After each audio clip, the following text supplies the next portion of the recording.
In August of 1945, the sky above Hiroshima burned with a light the world had never seen before. In that single moment, it became undeniable. The balance of power on Earth had shifted forever. While Europe lay in ruins and empires that had ruled for centuries collapsed into dust, one nation stood not weakened, but ascendant. The United States of America had not only survived the most devastating war in human history, it had emerged as the architect of a new global order. Its factories had outproduced every rival. Its soldiers had crossed oceans to liberate continents. Its scientists had unlocked the atom itself. And as the smoke of war cleared, it was clear to friend and foe alike that a new era had begun, the American century. What makes this achievement even more extraordinary is where the story began. Less than 2 centuries earlier, this same nation was nothing more than a cluster of fragile colonies clinging to the eastern coastline of North America, challenging the might of the British Empire. Against overwhelming odds, it fought for independence and built a republic grounded in a radical idea for its time, that power flowed not from kings or dynasties, but from the people. That foundation of constitutional stability and individual liberty created something rare in history. A system durable enough to withstand civil war, economic depression, and global conflict, yet flexible enough to innovate, expand, and adapt faster than any rival. By the early 20th century, the United States had already become the largest economy in the world. While much of Europe was locked in cycles of destruction during 2 catastrophic world wars, America transformed itself into an industrial titan. Its assembly lines did not merely produce cars, they produced scale, efficiency, and wealth on a level humanity had never witnessed. Steel, oil, aircraft, ships, machinery, the output was staggering. During World War II, American factories produced so many planes, tanks, and ships that even hardened military planners struggled to comprehend the numbers.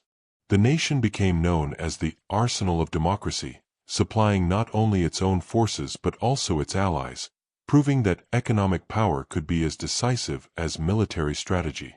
And when the war ended in 1945, the United States stood in a position no civilization had ever occupied before. Its homeland was untouched by invasion. Its economy accounted for an enormous share of global industrial production. It possessed the most powerful navy in history, dominated the skies with unmatched air power, and held a monopoly on nuclear weapons. In contrast, the Soviet Union, though victorious, had suffered unimaginable devastation.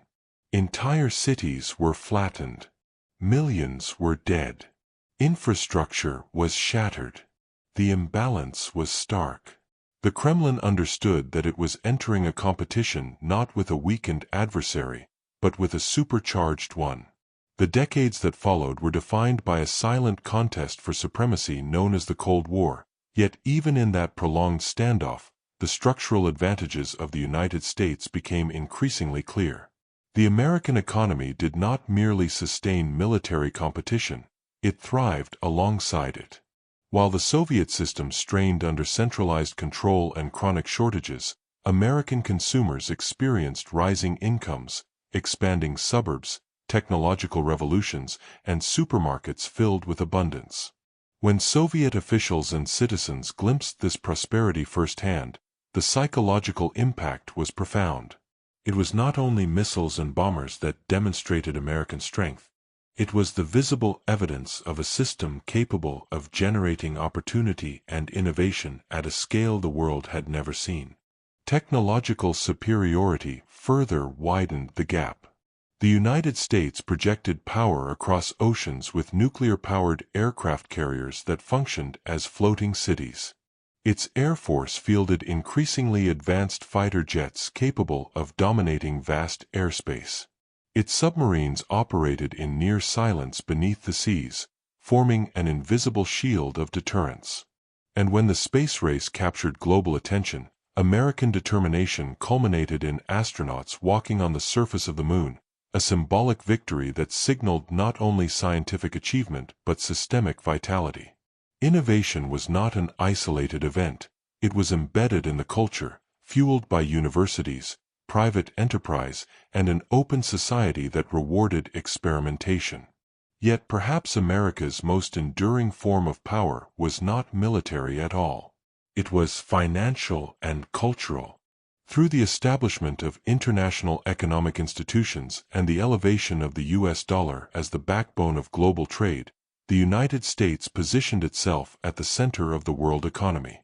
Nations rebuilt their industries using American capital. Global markets operated through American currency. At the same time, American films, music, technology, and brands crossed borders effortlessly, shaping aspirations and lifestyles from Europe to Asia to Latin America.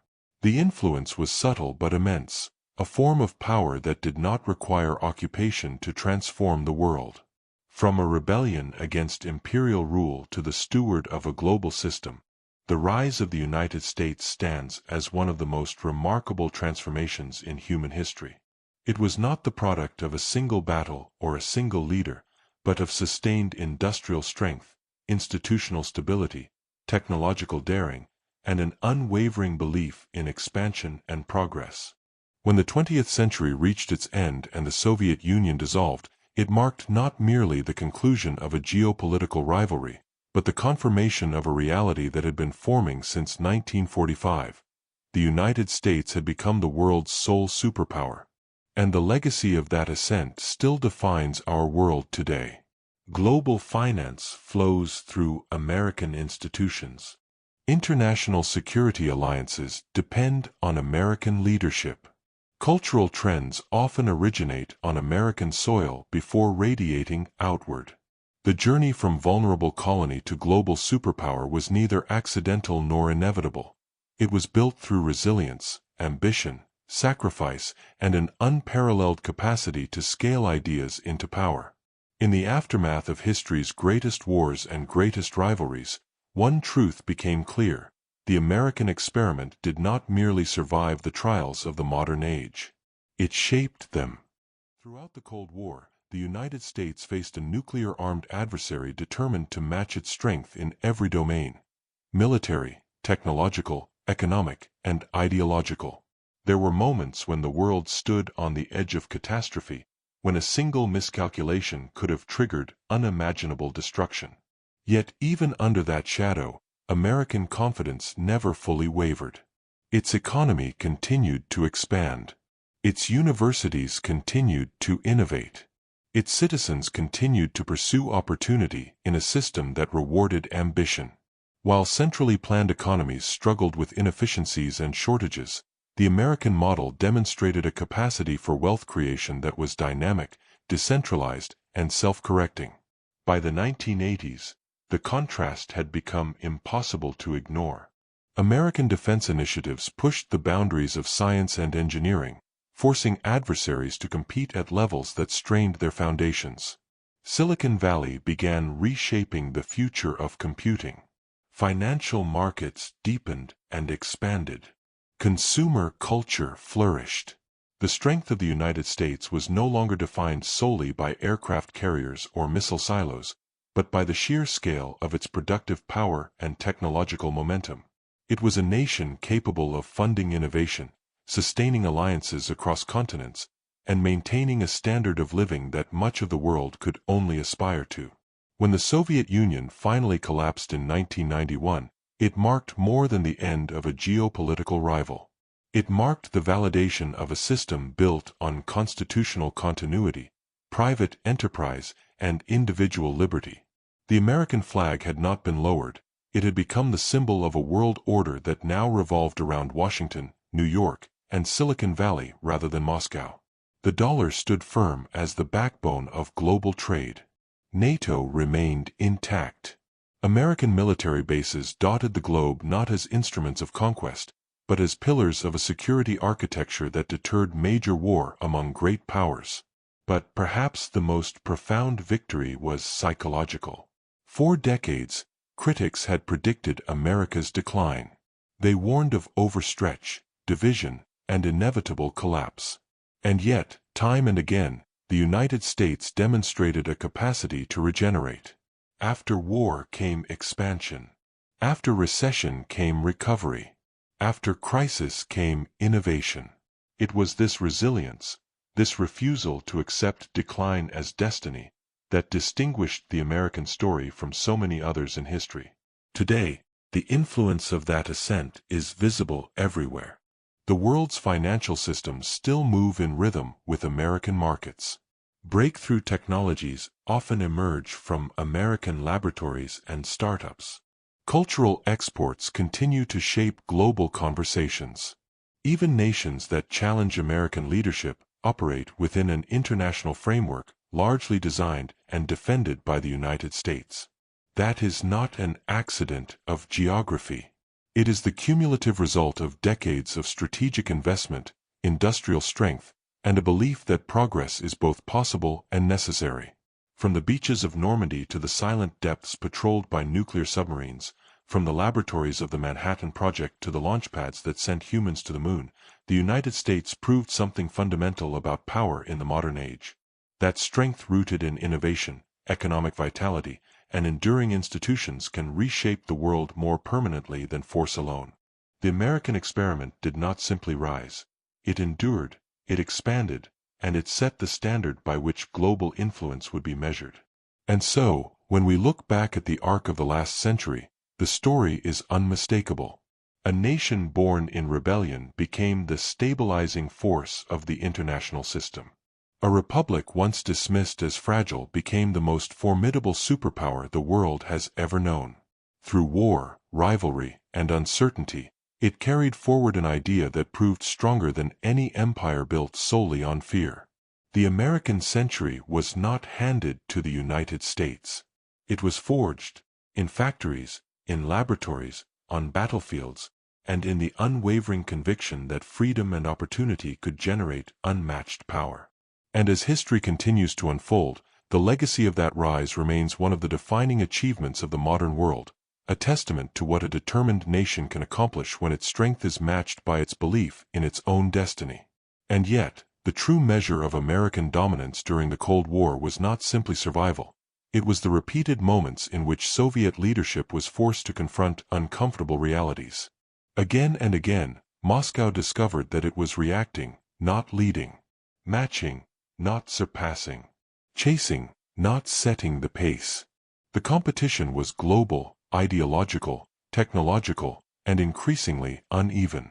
When the United States unveiled advancements in stealth aviation, precision-guided munitions, and satellite reconnaissance, Soviet military planners were stunned by the speed of progress.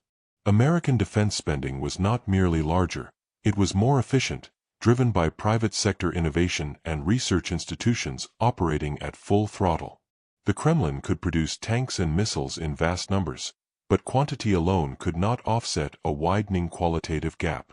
American aircraft carriers projected power across oceans with logistical sophistication the Soviet Navy struggled to replicate. U.S. submarines operated with acoustic advantages that shifted the balance beneath the seas. Every technological leap forced Soviet engineers into expensive countermeasures, stretching an already strained economy. Perhaps nowhere was this imbalance clearer than in the Strategic Defense Initiative announced in the 1980s. Even before it became fully operational, the psychological impact was seismic. The mere possibility that the United States might neutralize the Soviet nuclear deterrent through advanced missile defense systems sent shockwaves through Moscow. To compete would require colossal investment in research, computing, and space-based systems, sectors where the American economy had structural advantages. The announcement was more than policy. It was pressure. It compelled Soviet leadership to acknowledge that they were locked in a race they could not sustainably finance. The humiliation was not always military. It was often economic, and therefore more devastating.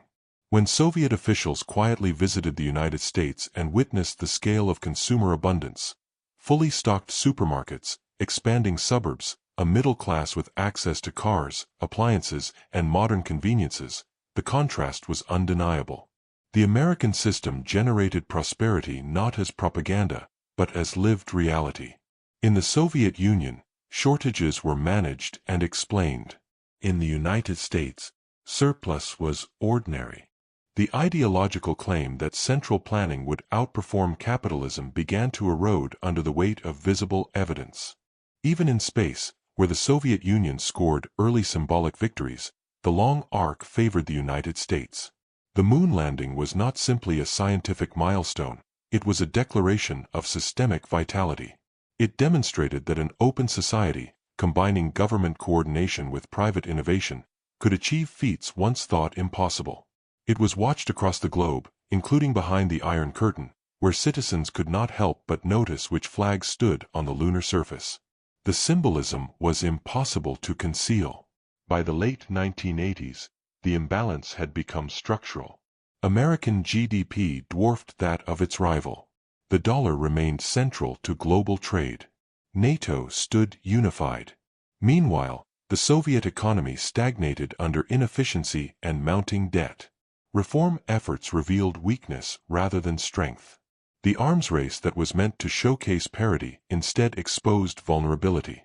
The pressure was cumulative: economic strain, technological lag, ideological fatigue, and it became clear that the United States had built a system not only capable of competing, but of outlasting.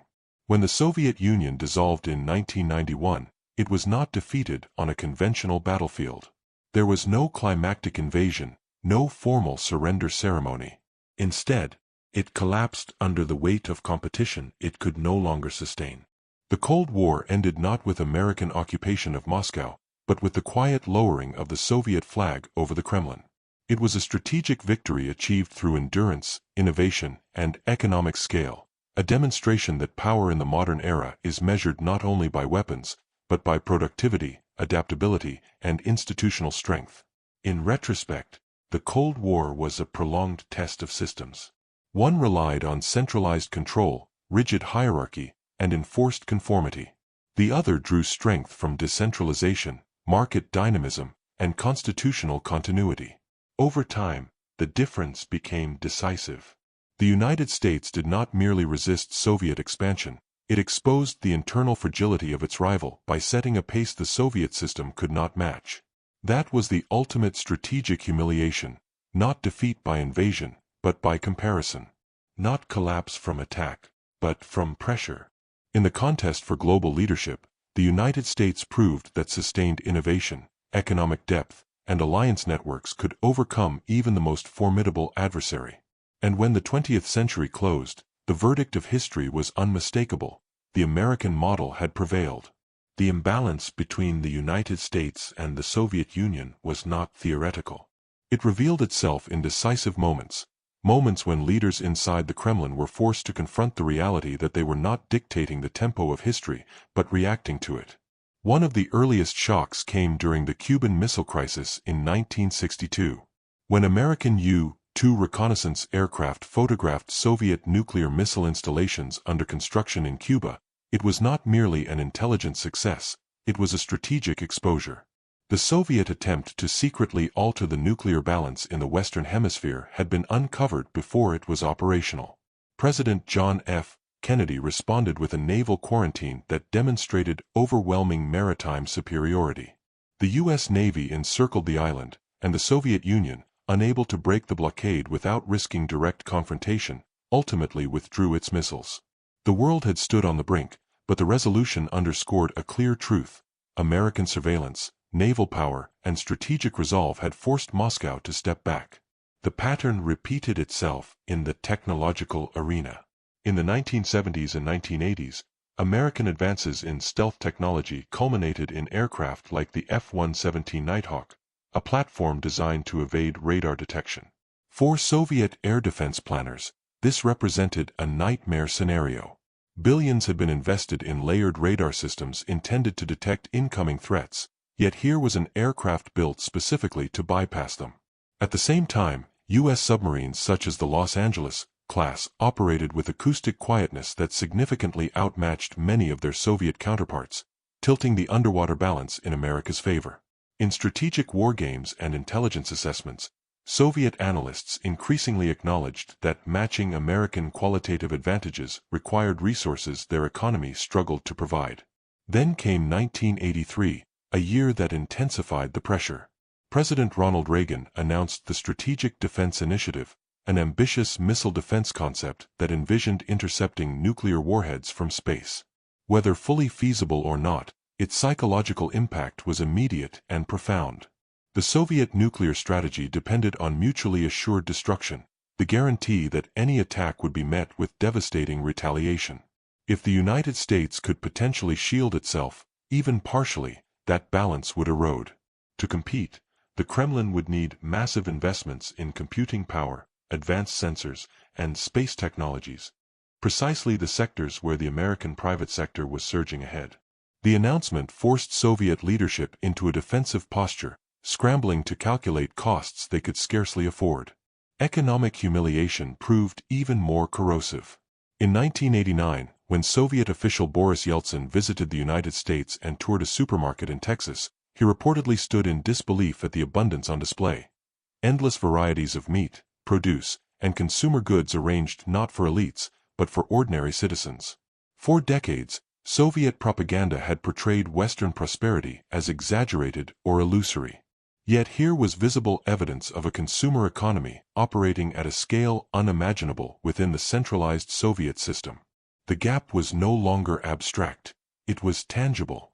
It was measured in living standards, in household appliances, in personal automobiles, in the everyday comforts of middle-class life.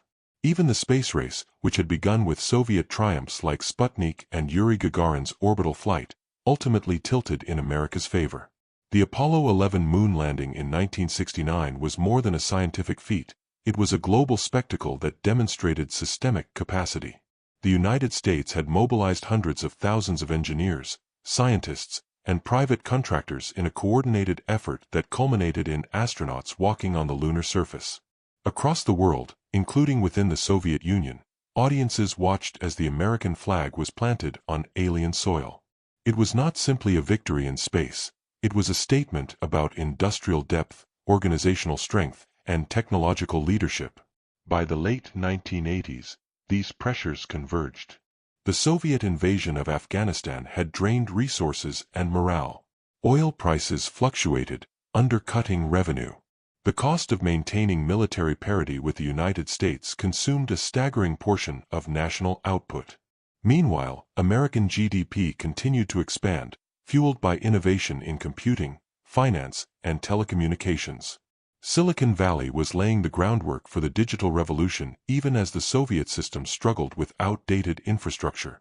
Reform efforts under Mikhail Gorbachev exposed systemic weaknesses rather than resolving them.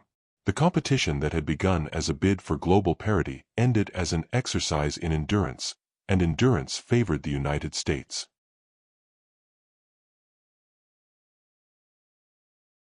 When the Soviet Union formally dissolved in December 1991, the outcome was not marked by American occupation or forced surrender. Instead, it was marked by contrast. One system had proven adaptable, resilient, and economically generative. The other had exhausted itself attempting to keep pace. The Cold War's decisive battles were fought in research laboratories, shipyards, financial markets, and production lines as much as in diplomatic summits. And in each of these arenas, the United States demonstrated an ability not merely to compete, but to compel its rival into unsustainable expenditure. That was the defining strategic reality of the era. The United States did not conquer its adversary through direct invasion. It set a standard of performance that exposed structural fragility. Missile crises, technological leaps, economic comparison, and sustained military modernization formed a pattern, a series of moments in which Soviet leadership confronted the widening gap. By the time the red flag descended from the Kremlin, the verdict had already been written across decades of competition. The American system had outproduced, out-innovated, and ultimately outlasted its greatest rival. 1833, February 22, 2026, Urfanamra. There were moments in the Cold War when history seemed to hold its breath.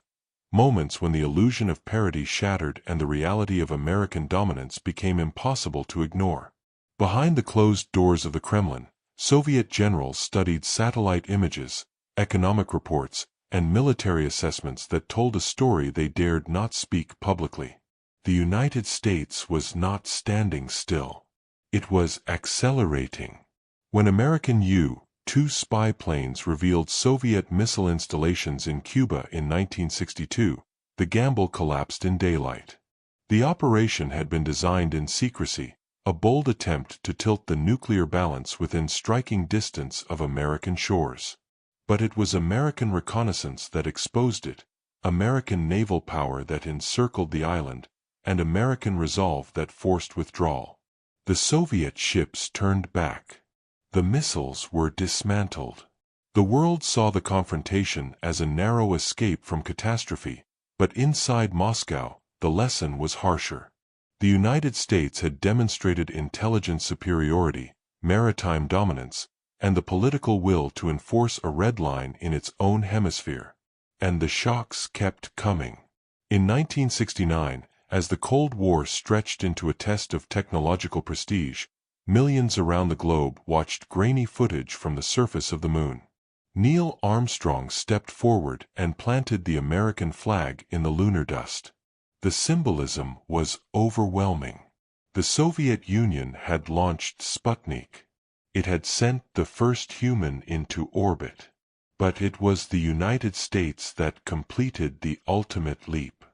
The moon landing was not merely a scientific triumph. It was a declaration that America's industrial depth, research ecosystem, and organizational power could achieve what its rival could not. In apartments across the Soviet Union, citizens watched quietly. The message required no translation. By the late 1970s and early 1980s, the technological gap had widened further.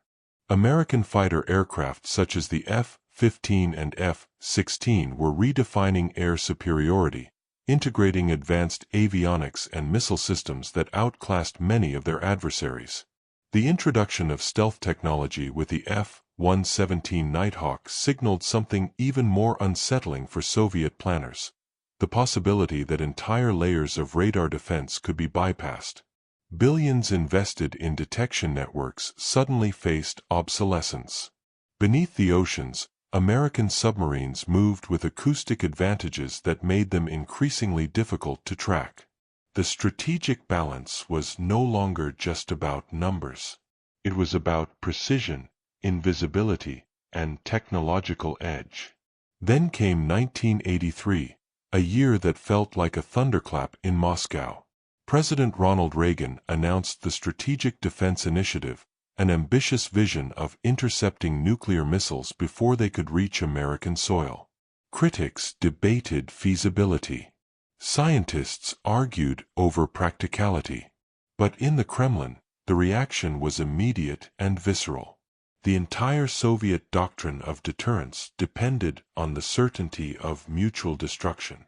If even a portion of that shield became real, the balance would tilt irreversibly. To counter it would require massive new investments in computing, sensors, and space systems, fields where the United States already enjoyed momentum fueled by private innovation and a booming economy. The announcement was not just policy. It was strategic pressure applied at precisely the point of Soviet weakness. At the same time, the war in Afghanistan drained Soviet resources in a grinding conflict far from home. Casualties mounted. Equipment was lost. Morale faltered. What had been envisioned as a swift intervention turned into a prolonged quagmire. Meanwhile, the American economy surged forward, entering the early stages of the digital revolution. Silicon chips, personal computers, telecommunications networks, these were not merely consumer conveniences, they were foundations of future military and economic power. The Soviet system, rigid and centralized, struggled to adapt to the velocity of change. Perhaps the most devastating blows, however, were psychological. When Soviet officials encountered ordinary American life, supermarkets overflowing with choices, highways lined with private homes, shelves stocked with products unimaginable in Soviet stores, the ideological narrative began to fracture. Prosperity in the United States was not confined to elites. It was widespread, visible, normalized. The promise of the American system was not enforced by propaganda.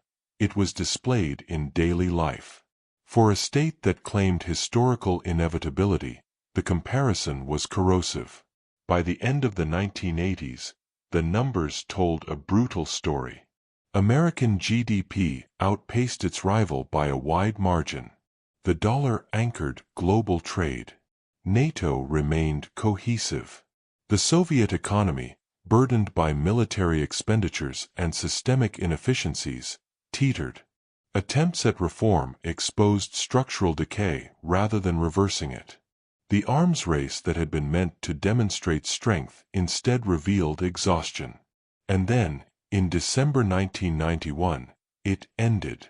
No American armored divisions rolled through Red Square. No invasion force stormed the Kremlin. Instead, the Soviet Union dissolved under the accumulated weight of competition it could no longer endure. The red flag was lowered. The ideological adversary that had once promised to surpass the West ceased to exist. The Cold War concluded not with an American surrender, not with negotiated parity, but with the quiet confirmation of what decades of rivalry had already proven. The United States had built a system too dynamic, too innovative, and too economically powerful to be overtaken. This was not victory by accident. It was victory forged through industrial might, technological daring, strategic alliances, and a relentless commitment to advancement. The American model did not simply survive the Cold War, it imposed a pace that its rival could not sustain. It demonstrated that in the modern world, endurance, innovation, and economic vitality are weapons as decisive as any missile. When the 20th century closed, one reality stood above all others. From the ashes of global war to the silent collapse of its greatest rival, the United States had shaped the trajectory of the modern age. Not through occupation of capitals, but through superiority in production, invention, finance, and resolve. And in that defining contest of systems, history rendered its verdict. America had prevailed. And so, when the 20th century drew to a close, the world found itself standing in the aftermath of the greatest geopolitical contest in modern history. For nearly half a century, two superpowers had faced each other across oceans, across ideologies, across a nuclear divide that threatened human civilization itself. One promised centralized control and historical inevitability. The other trusted in markets, institutions, alliances, and the restless ambition of free citizens. Only one endured. The Soviet Union did not fall because American tanks rolled into its cities. It fell because it could not keep pace. It could not match the productive force of American industry, the velocity of American innovation, the flexibility of American finance, or the cohesion of American alliances. Every attempt to compete required deeper sacrifice. Every effort to catch up revealed further distance. The Cold War was a marathon disguised as a standoff, and in that marathon, endurance became decisive. The United States demonstrated something unprecedented in the history of power. It proved that strength built on open institutions, economic dynamism, and technological progress could outlast systems rooted in rigidity and fear. It showed that aircraft carriers and fighter jets were only part of the equation, that semiconductor chips, research universities, capital markets, and entrepreneurial culture were just as critical to national survival. It proved that prosperity itself could be a strategic weapon. From Normandy to the Pacific, from the Berlin airlift to the fall of the Berlin Wall, from the moon landing to the silent oceans patrolled by nuclear submarines, America did more than defend its interests. It shaped the global framework in which modern life now operates. International trade flows through systems it helped design. Security alliances rest on commitments it forged. Financial markets pulse to rhythms set in New York. Technological revolutions often begin in American laboratories before transforming the planet. And when the red flag was lowered over the Kremlin for the last time, it was not merely the end of a state. It was the closing chapter of a contest that had defined generations. The American experiment, born in rebellion, tempered by civil war, tested by depression, and hardened by global conflict, had faced its most formidable rival and emerged not weakened, but confirmed. History is ruthless. It does not reward intention. It rewards capability. It does not preserve ideology. It preserves systems that can sustain power over time. And in the defining rivalry of the modern era, the United States proved capable, economically, militarily, technologically, and culturally, on a scale no nation had ever demonstrated before. The American century was not inevitable. It was earned. It was built in factories that never stopped running. It was carried by soldiers who crossed oceans. It was engineered by scientists who pushed beyond the boundaries of the possible. It was financed by markets that mobilized capital faster and deeper than any centralized command ever could. It was sustained by alliances that multiplied strength rather than isolating it. Empires of the past rose through conquest and collapsed through overreach. The United States rose through production and prevailed through endurance. It did not inherit a shattered world in 1945, it rebuilt one. It did not merely compete during the Cold War, it compelled its adversary into exhaustion. It did not claim leadership by decree, it exercised it through capacity. And as the 20th century gave way to the 21st, one truth stood unmistakable.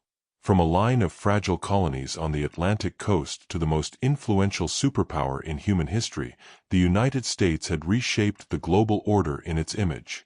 Not by accident, not by chance, but by design, determination, and an unyielding belief in its own potential. And that is how a republic became a superpower, and how, in the defining struggle of the modern age, America prevailed.